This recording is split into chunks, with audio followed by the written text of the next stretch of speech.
fx 플러스 2랑 같다. 그럼 이거 주기란 뜻이잖아요. 맞지? 요게 뜻하는 게 뭐지? 주기. 주기가 얼마다? 2란 말. 주기가 2란 말이야. 그러면 0부터 1까지, 1부터 2까지니까 요게 한 주기네.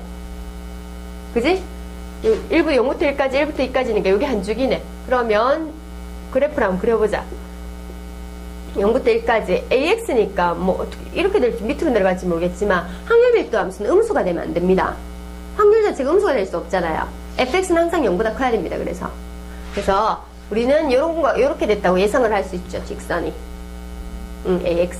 그 다음에 정확하게 x에 1 집어넣으면 얼마 돼요? 밑에 x에 1 집어넣으면 얼마 돼요? a 되죠. 여기 x에 1 집어넣어도 얼마 돼요? a 되죠. 그럼 요 점이 만약에 A라면 얘도 마찬가지 요렇게 여기서부터 시작을 하겠죠. 그치?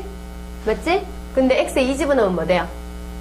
0 되죠. 그럼 직선이기 때문에 2 집어서 0 되니까 요런 그래프가 계속 반복이 되겠구나 라는 생각을 할 수 있지. 그치? 근데 0부터 어디까지? 8까지 정의되어 있죠. 0부터 8까지 정의되어 있으면 요렇게 해서 4 되겠고 요렇게 해서 6 되겠고 요렇게 해서 8 되겠죠. 맞지? 요 사이 넓이의 총합은 얼마가 돼야 됩니까? 확률의 총합이잖아. 확률의 총합 얼마 돼야 돼? 1 돼야 되지. 그럼 요 4분의 1, 4분의 1, 4분의 1, 4분의 1 돼야 되겠네. 그러면 A가 누군지 나오겠네. 확률의 총합, 일산확률 변수도 밑에 확률 다 돼 있을 때 1이었고, 얘는 그래프 정적분 다 했을 때 그 넓이가 1이 되면 되는 거니까. 그치? 오케이. 그러면 밑변 2 곱하기 높이 A는 4분의 1이 된다. 그러면 얼마? A는 얼마? 4분의 1이다. A 값 찾았죠. 그럼 문제에서 1부터 5까지의 확률 값을 구하여라 그랬어. 이건 4고 여기는 5다. 그지? 그럼 얼마입니까?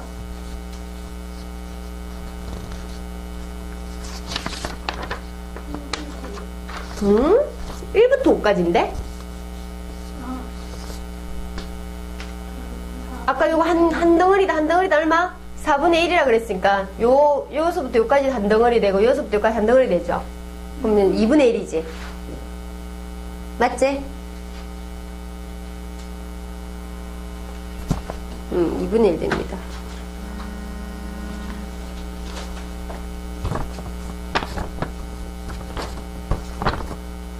됐어요?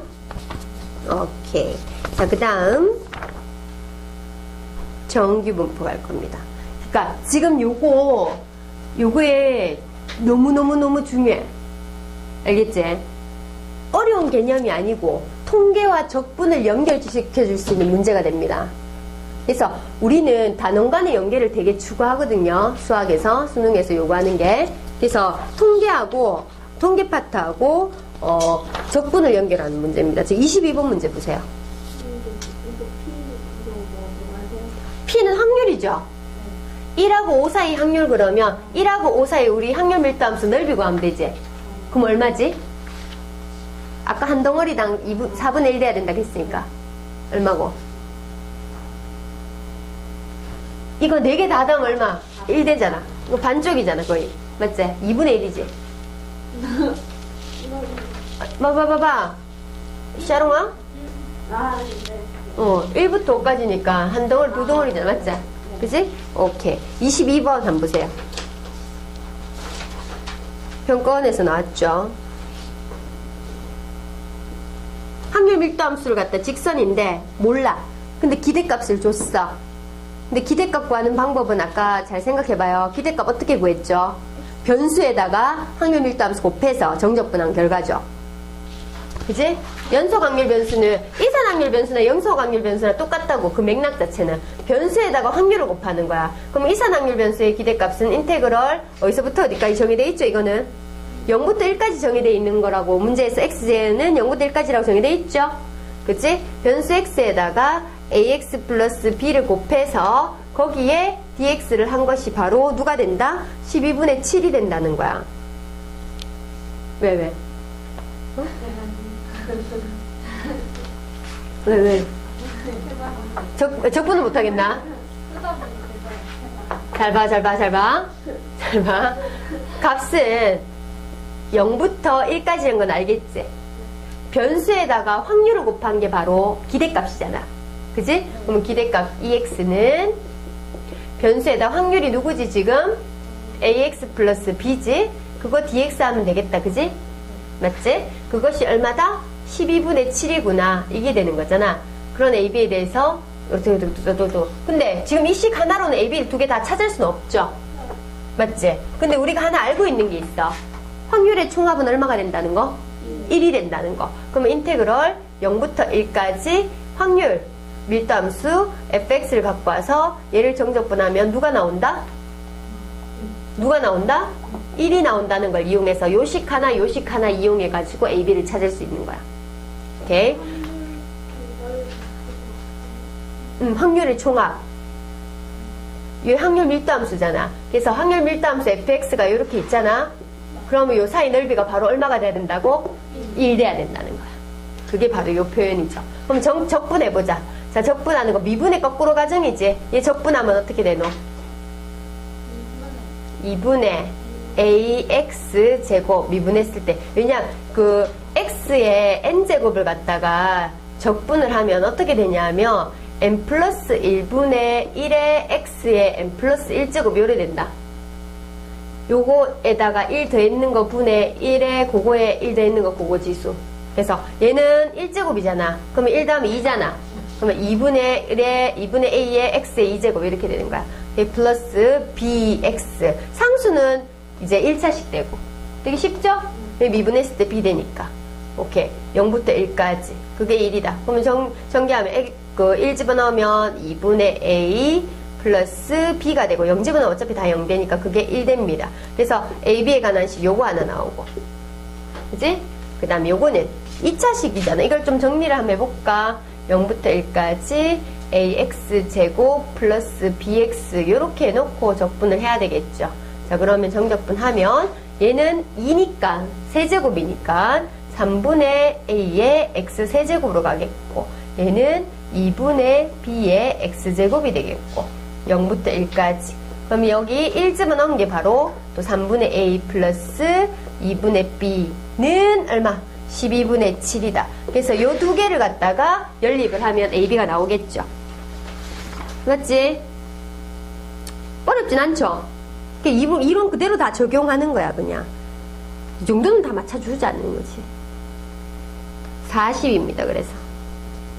80 AB. 문제에서 80 곱하기 AB에서 요거는 AB의 곱이 2분의 1 나와서 40입니다. 40.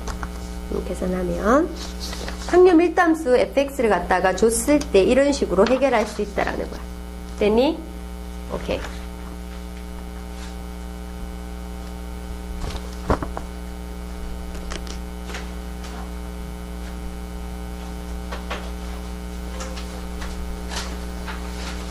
자, 다음 앞으로 넘어갔어.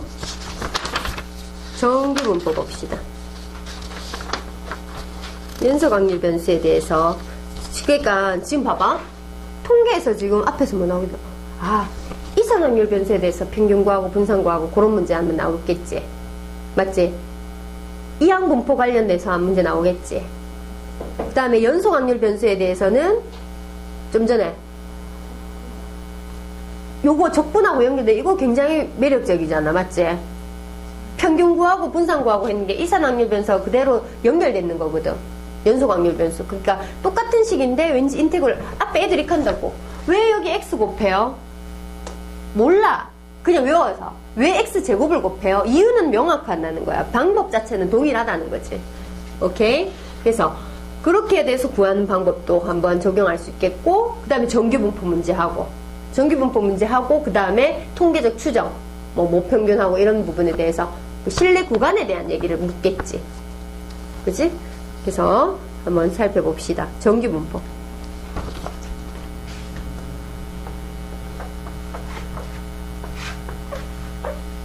너희가 시험 범위도 많기 때문에 그런 핵심적인 부분에서 그 위주로 공부를 해야 되지. 뭐 어쩔 수 있나. 맞지? 정규분포 한번 봅시다. 정규분포라는 것은 확률 밀도함수 fx가 있잖아요. 그 연속 확률 변수 fx에 대해서 확률 밀도 함수 fx가 이런 종 모양을 띌 때 정규 분포라고 얘기합니다. 종 모양. 이 종 모양을 띄고 딱 가운데가 평균 m이면서 요 밑에 확률은 항상 1이잖아요. 딱 대칭인 거야. 이 m을 기준으로 해서. 그러면 대칭이라면 요 밑에 넓이는 얼마고? 2분의 1. 이 밑에 넓이는 2분의 1. 보통 정규 분포에는 이제 소수점 씁니다. 0.5, 0.5의 값을 가지는 거야. 이런 성질을 따르면 우리는 정규 분포라고 해요. 그럼 정규 분포도 지금 여기서 보는 거와 같이 여러분들 보세요. 이렇게 높은 놈이 있고 이렇게 낮은 놈이 있겠지. 같은 평균 m을 가질 때. 그지? 같은 평균 m이 일정할 때라고 했죠. 평균 m이 만약에 0이라고 치자면 평균 m은 똑같은데 이렇게 높은 것과 완만한 것이 있어요. 이 차이는 뭐냐 하면 이렇게 생각하면 됩니다. 자, 이 평균 근처에 많이 몰려있는 게 누구예요? 높은 거죠. 평균 근처에 많이 몰려있는 게 높은 거죠. 그지? 높은 게 평균 근처에 많이 몰려있어. 그러면 잘 생각해봐. 분산이라는 것은 흩어진 정도잖아. 표준 편차도 마찬가지 같은 개념이기 때문에 흩어진 정도를 나타내는, 흩어진 산포도를 나타내는 값이거든. 그지? 평균하고 얼마만큼 떨어져 있냐야. 근데 이게 높다는 것은 평균하고 많이 떨어져 있다는 말이야, 적게 떨어졌단 말이야. 평균 근처에 많이 모여 있다는 말이잖아. 쫙 몰려 밀집되어 있단 말이잖아. 그러면 흩어진 정도가 작겠죠. 그럼 표준 편차가 어떻게 되겠습니까? 작아지겠지. 그러니까 착각을 하게 일으키는 거야. 높으면 왠지 클 것 같아서. 아니, 반대예요. 평균 근처에 많이 모여있기 때문에 표준 편차가 제일 낮은 게 바로 제일 높은 겁니다. 그래서 표준 편차가 점점점 커질수록 잘 봐. 아, 퍼져 있구나. 왜냐면 표준 편차를 이제 마음속으로 새깁니다. 흩어진 정도를 체크하는 거라고. 많이 흩어져 있다. 평균 근처에서 많이 멀어져 있다. 아, 표준 편차 크다. 또는 분산이 크구나라고 예상할 수 있겠죠. 오케이? 그래서 이 부분에 대해서 굉장히 질문이 많습니다. 그래프만 보고 누가 표준 편차가 더 큰지 작은지 이런 부분도 체크할 수 있어야 되고요. 오케이? 그 다음 표준 편차가 일정한 거, 요거는 조금 메리트가 없죠. 표준 편차가 일정하면요, 표준 편차가 똑같다면요, 모양이 똑같습니다. 왜냐? 흩어진 정도가 똑같다 그랬잖아. 평균 근처에서 이렇게 흩어진 정도 똑같잖아. 그러면 이렇게 올라갈수록, 그래프가 오른쪽으로 점점 올라갈수록 평균이 더 커지는 거겠지. 평균이 커지는 거하고 표준 편차는 똑같고 평균 커지는 거하고는 평균 커지는 거하고 이런 상관관계에 대해서는 재미가 없죠. 근데 아까는 착각을 일으키기 좋은 그림이었잖아. 그지? 표준 편차가 클수록 완만한 건데, 그래프가 완만한 건데, 착각을 일으킬 수 있는 소지가 큰 그 앞부분에 대해서 문제가 좀 더 많이 나오고 있는 겁니다. 알겠어요? 그 다음 표준정규 분포. 자, 다음 표준정규 분포라고 있어요. 자, 표준정규 분포는 우리가 왜 하냐면, 자, 좀 전에도 여러 가지 정규 분포를 봤죠. 어떤 A라는 놈의 그 확률 밀도 함수가 이렇게 생겼어.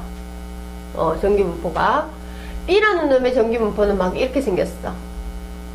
같은 평균인데. 그 두 개를 갖다가 만약에 내가 A부터 B까지 이르는 확률을 갖다 딱 구하면 여기서부터 여기까지 넓이를 구하면 되잖아요. 얘는 B는 여기서부터 여기까지 넓이겠고 A는 여기서부터 여기까지 넓이겠지. 맞지? 그치? 근데 그게 같을 것이냐 다를 것이냐, 누가 더 크냐 작으냐를 갖다 비교하고 싶은 거야. 그러면 A라는 대상하고 B라는 대상하고 이런 공률이 다르고 그래프 자체가 다르니까 당연히 정적분 값도 조금씩 차이가 날 수 있겠죠. 같은 구간 A, B라고 똑같겠냐? 그게 아니라는 거야. 맞지? 그래서 이런 것들, 다양한 그런 정규분포 값들을 갖다가 하나로 획일화시키는, 표준화시킨다 그래요. 우리는 표준화시켜서 표준정규분포, 평균을 갖다 0으로 만들어버리는 거야. 그래서 이런 일률적인 그래프로 다 고쳤을 때 여기 A 그래프에서 A 값은 어떤 값으로 가느냐, B 그래프에서 A 값은 어떤 값으로 가느냐, 그래서 서로 비교를 할 수 있다는 거야. 예를 들어서 이런 거다. 만약에 우리나라의 평균 연봉이 얼마다, 평균 연봉이 얼마다, 그 다음에 일본의 평균 연봉이 얼마다. 그러면 이거는 평균이 같을 수가 없으니까 우리나라의 평균 연봉은 만약에 예를 들어서 3천만 원이다 치자. 그치? 그러면 5천만 원 받는 사람이 어떤 시아롱이가 5천만 원을 받는다. 시아롱이가 5천만 원을 받는다. 연주는 일본으로 건너가가지고 자, 일본의 평균 연봉은, 만약에 일본이 조금 더 잘 사니까 4천만 원이라 치자. 그지? 뭐 연주도 한 5,500이다. 5,500을 갖다가 뭘 받는다. 연주가 이렇게 받는다. 그러면 누가 상대적으로 좀 더 그 사회에서 좀 더 연봉을 많이 받는 축에 속할까? 상대적으로. 그걸 갖다 체크하려고 그러면 이 두 개가 금액적으로 보면 연주가 더 많이 받는데 진짜 얘가 더 많이 받는지를 갖다 체크를 해봐야 된다는 거라. 그걸 갖다가 제시해 주는 게 바로 표준화시키면 표준정규분포로 하면 그 위치가 정확하게 파악이 된다는 거지. 오케이? 얘는 정규분포를 따는데 정규분포는 n이라고 표현해요. n. 평균을 적고요. 표준편차를 적어요. 표준편차 선생님이 10 분산 자리입니다. 여기 분산이 100이라 칩시다. 오케이? 분산이 100이라 칩시다. 그러면 자 Z를, 그러니까 여기서 변수는 확률 변수 X고요. 여기서의 변수는 확률 변수 Z입니다. 이렇게 변수를 X에서 Z로 확 갈아타는 거야. 이 Z에 관해서 표준화시킨 이런 Z 값에 대한 그 밑에 있는 넓이들은요, 너희가 이런 확률 밀도함수, 이런 종 모양에 대해서는 정적분을 못 구하잖아. 못 구하지? 확률 밀도함수 그래프 한번 봐봐라. fx식 봐봐라. 제일 위에 줄 있지? 정규분포 fx는 어떻게 생겼어, 너? 루트 2파이분의 1의 생 날리죠? 이거 전부 뭐 한단 말이야. 그래서 이걸 갖다 다 해놨어, 수학자들이. 통계학자들이 다 해놨다고요. 그럼 우리 그걸 써먹기만 하면 되는 거야. 그럼 너희한테 그런 걸 요구하진 않잖아. 그래서 아까 뭐 직선이라든지 2차 함수라든지 그 정도만 적분시켜서 그 느낌만, 맛만 보라는 거야. 원래 그런 게 있는 게 아니지만. 알겠지? 오케이. 그래서 여러 가지 이런 값들이 있는데, 얘는 평균이 3,000이고, 여기는 평균이 4,000이고요. 얘도 표준편차 만약에 똑같이 이렇게라고 칩시다. 똑같이 이렇게라고 칩시다. 그러면 Z값을 변형하는 것은 Z식은 어떻게 됐냐 하면 시그마분의 표준편차분의 변수에서 뭘 뺐냐 하면 평균을 뺀 겁니다. 오케이? 자, 그러면 자, 샤롱이는 변수가 지금 얼마예요? 5천이죠. 5천만. 샤롱이의 연봉 5천. 3천을 갖다 뺐어요. 그럼 얼마예요? 2천이지. 2천을 갖다가 표준편차 10으로 나누면 얼마예요? 200이 되겠지. 그러면 여기가 제로거든요. 그럼 얘는 샤롱이의 위치는 200입니다. 맞지? 샤롱이는 지금 Z 변수로 봤을 때 얘는 200 정도의 위치가 있다는 말이야. 그런데 지금 연주는 5,500인데 4천을 빼면 얼마예요? 1,500이죠. 1,500인데 100으로 나누면 150이죠. 그러면 지금 연주 위치는 150이라는 거야. 여기 위치인 거야. 이 사회의 입장에서 봤을 때는 연주가 상대적으로 좀 덜 받고 있는 거야.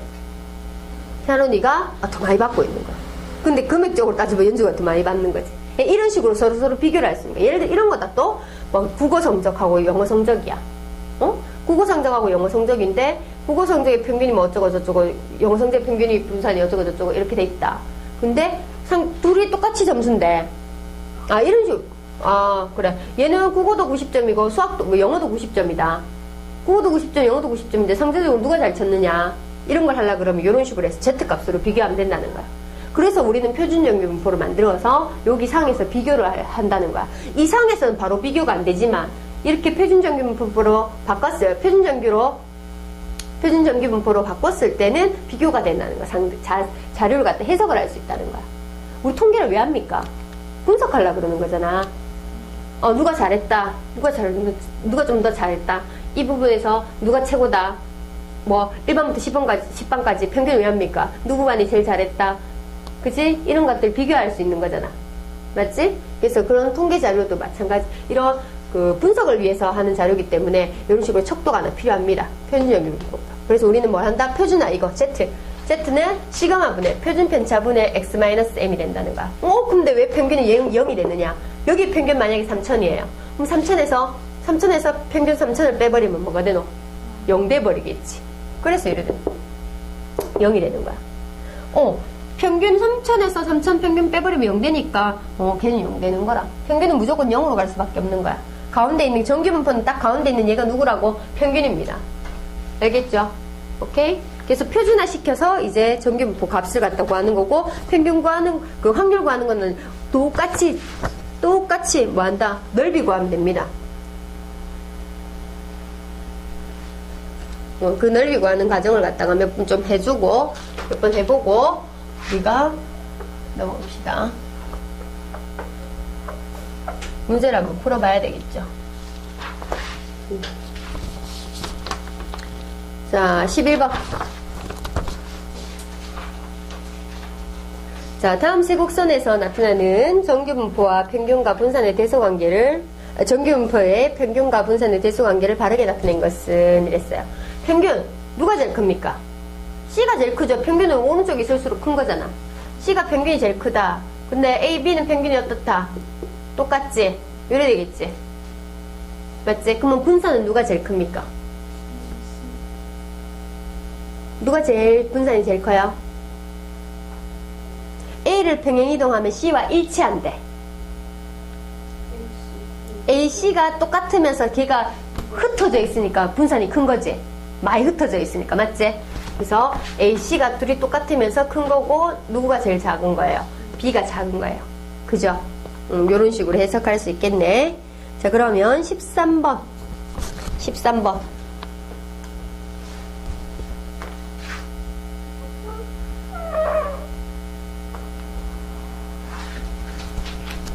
자, 10,000명을 대상으로 수학시험을 보았더니 평균이 55점, 편집편차 4인 정규분포 따른다. 얘들아, 정규분포 따른다 이 말 딱 보고 바로 이렇게 적어. N, 정규분포 따른다. 평균 얼마? 55. 편집편차 얼마? 4점. 그러면 4점의 제곱, 고로 분산자리입니다. 여기는. 이렇게 적어놓고 시작하세요. 그러면 정규분포 그래프를 딱 그리세요. 그래프를 딱 그림으로 표현해야지 됩니다. 이걸 갖다 식으로 표현하려고 그러면 되게 복잡하고 머릿속에 잘 안 들어오니까. 자, 평균을 그대로 표현합니다. 55라고. 자, 근데 문제에서 원하는 것이 51점 이상 59점 이하인 학생 모두 몇 명인가 그랬어. 51점에 이치는 한 요 정도 되겠네요. 그 다음에 59점에 이치는 한 요 정도 되겠네요. 그러면 요 사이에 있는 학생은 총 몇 명이냐?